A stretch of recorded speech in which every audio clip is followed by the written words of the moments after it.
আসসালামু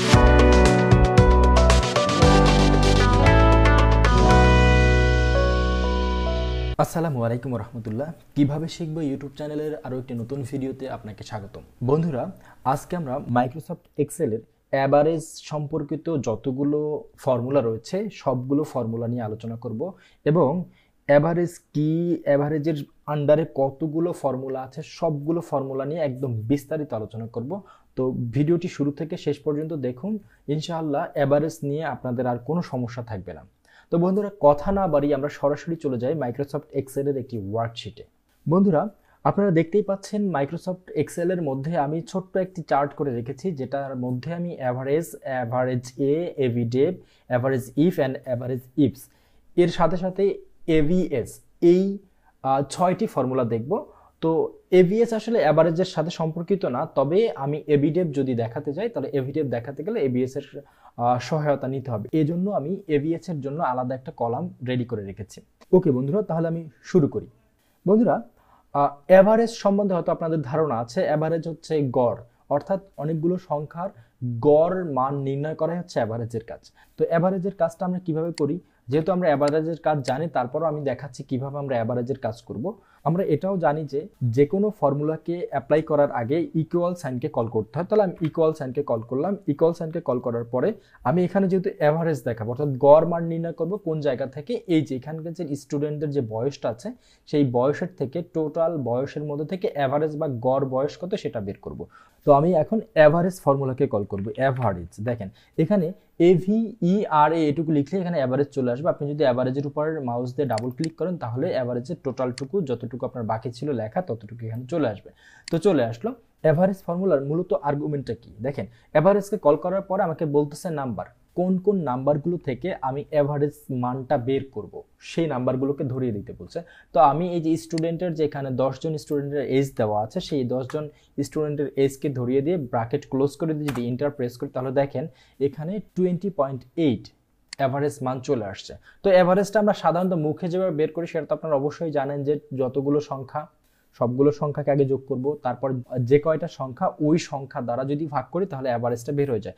এখানে দেখেন এখানে 10 জন স্টুডেন্টের টোটাল বয়স কিন্তু 208। তার মানে এই 208কে যদি 10 দিয়ে ভাগ করা হয় তাহলে এটার কিন্তু রেজাল্টটা 20.8ই চলে আসবে। ওকে বন্ধুরা, এটা আমরা বুঝতে পেরেছি। এবারে আমরা দেখব অ্যাভারেজ এ। অ্যাভারেজ এ এবং অ্যাভারেজ এই দুইটার মধ্যে খুব বেশি একটা পার্থক্য নাই, তবে খুব মজার একটা ব্যাপার আছে। তো আমরা সেটা একটু করি আগে। আমি এখানে ইজিকল সাইনকে কল করলাম। ইজিকল সাইনকে কল করার পরে আমি অ্যাভারেজ অ্যাভারেজ এ এটাকে আমি কল করলাম। অ্যাভারেজ এ কে কল করার পর দেখেন এখানে কিন্তু আগে ছিল অ্যাভারেজের মধ্যে ছিল হচ্ছে নাম্বার, এখানে কিন্তু আর্গুমেন্ট হচ্ছে ভ্যালু। তা আমার ভ্যালু কোনটা, এইজ ভ্যালু থেকেই কিন্তু আমি অ্যাভারেজটা বের করব। এখন দেখেন এখানেও কিন্তু দেখেন ঠিক সেম ভাবে 20.8 এবং 20.8 রেজাল্ট আসছে, কিন্তু পার্থক্যটা তাহলে কোথায়? এখন ধরেন সবসময় যে আমরা নাম্বারগুলো জেনে থাকবো, যেমন স্টুডেন্ট 5 এর আমি এজটা জানি না, এর এজ কত। যখন আমরা এজ না জানি তখন আমরা কি করি, n/a অর্থাৎ নট অ্যাপ্লিকেবল লিখে দিই।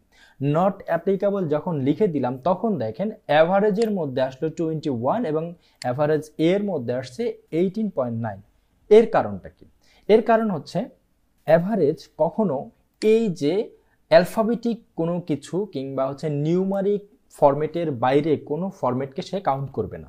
যখনই এখানে কোনো সংখ্যা সে পায়নি তখন কি করেছে, এখান থেকে সে 9টা ঘরকে কাউন্ট করছে এবং 9টা ঘরকে যোগ করে 9 দিয়ে ভাগ করে এখান থেকে রেজাল্ট নিয়ে এসছে।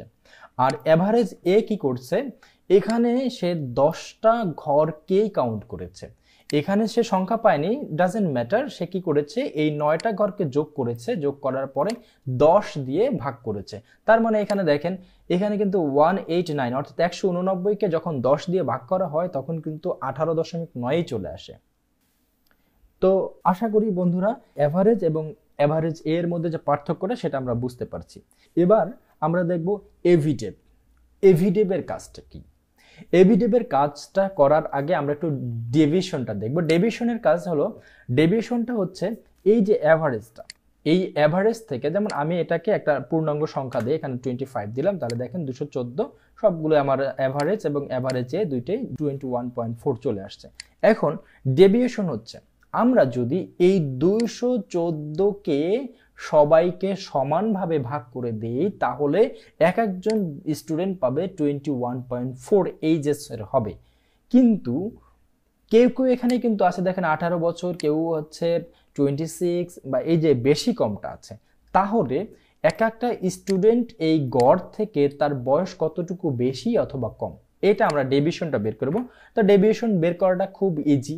আমরা কি করব, এই যে সাথে এই যে গড়টা আছে এটাকে জাস্ট আমরা মাইনাস করে দিব। ওকে, মাইনাস করে দিয়ে এখন আমি এটাকে এই ঘরটাকে একটু লক করে দেই, কারণ হচ্ছে লক করে দিয়ে আমি এটাকে সব জায়গায় একটু অ্যাপ্লাই করে দিলাম।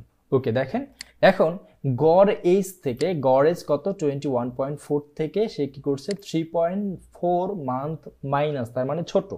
আবার এখানে দেখেন এর 11 বছর ছোট, এটা আবার 3 বছরের বড়, এটা হচ্ছে গড় এইজ থেকে সে এতটুকু বড়। এখন এবি ডেভ হচ্ছে এই যে ডেভিয়েশনগুলো আছে এই ডেভিয়েশনগুলোকে সে গড় করবে, এই ডেভিয়েশনের যতটুকু গড় আসে সেটা করবে। আমি একটু অ্যাপ্লাই করে যদি দেখাই তাহলে আপনাদের জন্য সুবিধা হবে। তো এখানে দেখেন একটা জিনিস, দেখেন এটা কিন্তু নেগেটিভ নাম্বার, এটা নেগেটিভ নাম্বার, এটা নেগেটিভ নাম্বার, এটা নেগেটিভ নাম্বার। যদি এগুলোকে আমরা যোগ করি তখন কি হবে, এই নেগেটিভ নাম্বারটা কিন্তু এখানে মাইনাস হয়ে যাবে। তো এই জন্য আমরা এখানে এবিএস ফর্মুলাটাকে ব্যবহার করব।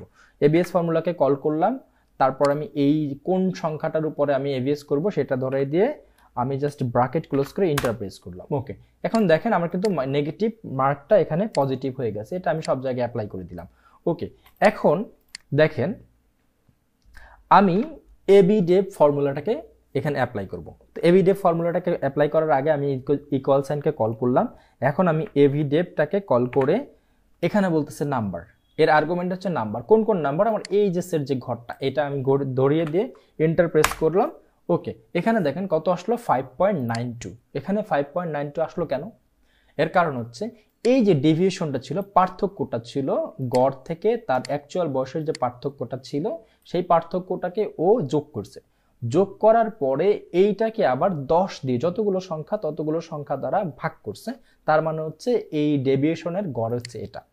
এটা কি আদৌ ডেভিয়েশন সেলগুলোর গড় কিনা বা অ্যাভারেজ কিনা সেটা আমরা কিভাবে দেখব, সেটা দেখার জন্য দেখেন আমি যদি এই ঘরটা এখানে আমি অ্যাভারেজ করি, এভি অ্যাভারেজ দিয়ে আমি এইগুলো সবগুলোকে ধরিয়ে দিয়ে ইন্টারপ্রেস করলাম। দেখেন এখানে কত আসছে 5.92 এবং এখানে কিন্তু 5.92। আশা করি এই ভিডিওটাও বুঝতে পেরেছেন। ওকে বন্ধুরা, এরপরে আমরা যাব অ্যাভারেজ ইফ। অ্যাভারেজ ইফটা একটু জটিল, আপনাকে মনোযোগ সহকারে দেখতে হবে।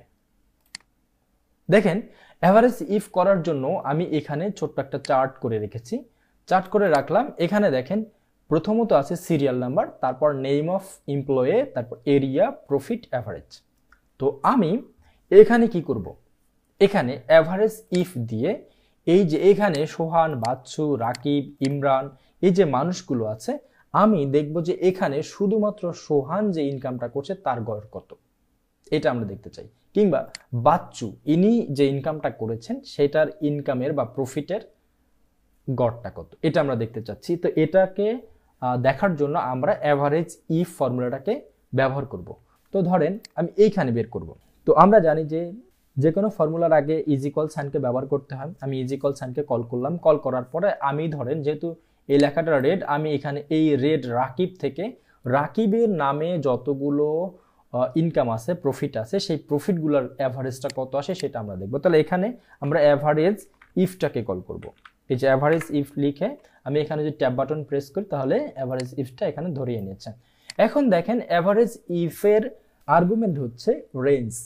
রেঞ্জ মানে হচ্ছে এটা কোন নামগুলো থেকে আমরা আমাদের নির্দিষ্ট করে গড়টা বের করব, এটা। তাহলে আমার এই নামগুলোকে আমি নিয়ে নিলাম, তারপরে কমা দিলাম।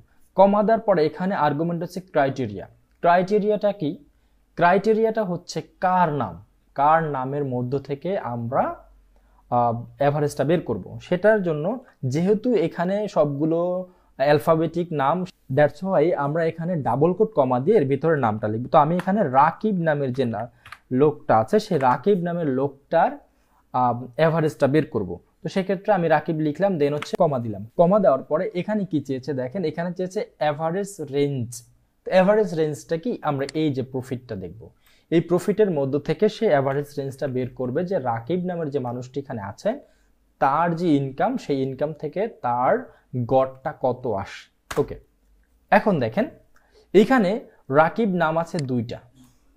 এই রাকিব নামগুলোকে আমি যদি একটু রেড কালার করে দিই তাহলে আপনার জন্য আরো বুঝতে সুবিধা হবে। দেখেন রাকিব নাম আছে দুইবার। এই রাকিব ইনি হচ্ছে এখানে ইনকাম করেছেন 4, সরি এখানে একটা বানান ভুল আছে। দেখেন এখানে তার প্রফিট ছিল 4 এবং এইখানে তার প্রফিট ছিল 46, দ্যাটস মিনস হচ্ছে 50। এই 50 কিন্তু দুইবার, রাকিব এখানে কয়বার আসছে, দুইবার। এই 50কে যদি 2 দ্বারা ভাগ করা হয় তাহলে এটার এভারেজ বা গড়টা আসে 25। তো আমরা আশা করি এটাও আপনারা বুঝতে পারছেন। তো এরকম যদি আপনাকে যদি বলা হয় যে আপনি রাকিব না, আপনি এখানে বাচ্চু নামের যে মানুষটি আছেন সেই বাচ্চুর থেকে বাচ্চুর যে ইনকাম বা প্রফিট সেটার এভারেজটা বের করতে চাচ্ছেন। আমি এখানে শুধুমাত্র ডাবল ক্লিক করে রাকিবের জায়গায় বাচ্চুটাকে ধরিয়ে দিয়েছি। বাচ্চুটাকে ধরিয়ে দিয়ে ইন্টার প্রেস করলাম, দেখেন এখানে কিন্তু পরিবর্তন হয়ে গেছে। এখানে দেখেন বাচ্চু এখানে ইনকাম করেছে 2, এখানে বাচ্চু ইনকাম করেছে 12, আবার এখানে বাচ্চু ইনকাম করেছে 24। এই তিনটা সংখ্যাকে যোগ করার পরে আবার 3 দিয়ে ভাগ করলে এটাই চলে আসে। আশা করি আপনারা ব্যাপারটা বুঝতে পেরেছেন। তবে বন্ধুরা এইখানে কিন্তু একটা ঝামেলা আছে। আপনার কাছে প্রশ্ন হতেই পারে যে আমরা এখানে 2 নম্বরে যে বাচ্চুটাকে দেখতে পাচ্ছি তার এরিয়া হচ্ছে বরিশাল, তারপরে যে বাচ্চুকে দেখতে পাচ্ছি তার এরিয়া হচ্ছে পিরোজপুর, এবং দেন আবার যে বাচ্চুটাকে দেখতে পাচ্ছি তার এরিয়া বরিশাল। এখন বিষয়টা হচ্ছে তিনজনের নাম বাচ্চু হলেও এই বাচ্চু কিন্তু একই সাথে 3টা এরিয়াতে কাজ করতে পারবে না।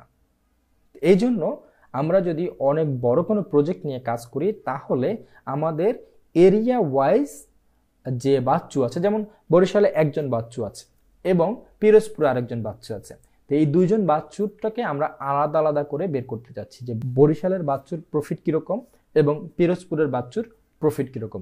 এটা দেখার জন্যই কিন্তু আমরা এভারেজ ইফসটাকে ব্যবহার করব। ওকে বন্ধুরা, তাহলে এভারেজ ইফসটাকে ব্যবহার করে কিভাবে করবো আমরা একটু দেখি। তো বন্ধুরা এখানেও দেখেন আমি কিন্তু ঠিক ওইভাবে ছোট্ট একটি চার্ট করে রেখেছি। এখানে আমরা এভারেজ ইফস ফর্মুলাটাকে অ্যাপ্লাই করব। এখানেও আমি ইজিকল সাইনকে কল করে এভারেজ ইফ যদি লিখি, এভারেজ ইফস ওকে। এখন দেখেন এখানে কিন্তু বন্ধুরা আমাদের এখানে চাচ্ছে কিন্তু এভারেজ রেঞ্জ। এর আগে আমাদের ছিল শুধু রেঞ্জ, কিন্তু এভারেজ ইফস যখন আপনি অ্যাপ্লাই করবেন তখন আপনার কাছে ও আর্গুমেন্ট করবে এভারেজ রেঞ্জ দিয়ে শুরু করে। তো এভারেজ রেঞ্জটা আমাদের এই যে প্রফিটটা, যেটা থেকে আমরা মূলত এভারেজটা বের করবো, সেটা আমি কমা দিয়ে এভারেজ রেঞ্জের কাজ শেষ করে দিলাম। এখন ক্রাইটেরিয়া রেঞ্জ 1, ক্রাইটেরিয়া রেঞ্জ 1 আমি এই নামটা দিলাম।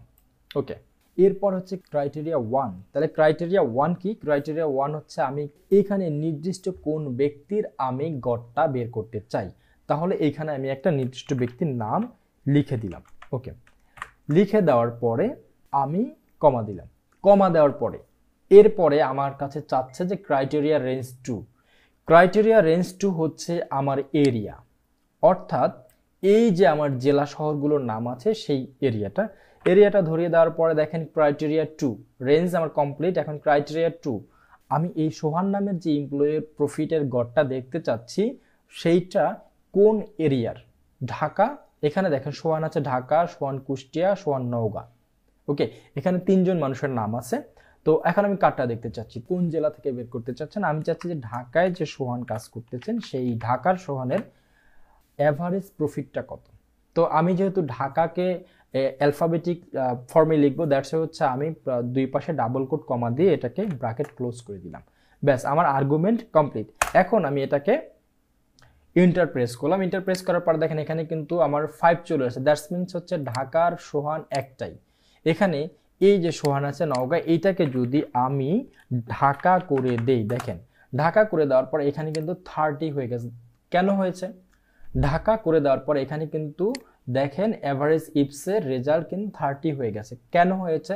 দেখেন এখানে যে সোহান ঢাকা থেকে সে তার প্রফিট ছিল 5, আবার এইখানে ঢাকা থেকে তার প্রফিট হচ্ছে 55। এই দুটো মিলে হচ্ছে 60 এবং এই 60কে যদি 2 দ্বারা ভাগ করা হয় তাহলে 30 চলে আসে। আশা করি বন্ধুরা আপনারা এভারেজ ইপসের কাজগুলো বুঝতে পেরেছেন। তো বন্ধুরা, কষ্ট করে আমার ভিডিওগুলো দেখার জন্য অসংখ্য ধন্যবাদ। যদি আমার ভিডিও দেখে আপনি সামান্য কিছু শিখতে পারেন তাহলে অবশ্যই একটা লাইক এবং কমেন্ট করতে ভুলবেন না। আর যদি আমার চ্যানেলে নতুন হয়ে থাকেন তাহলে তো অবশ্যই please hit the subscribe button.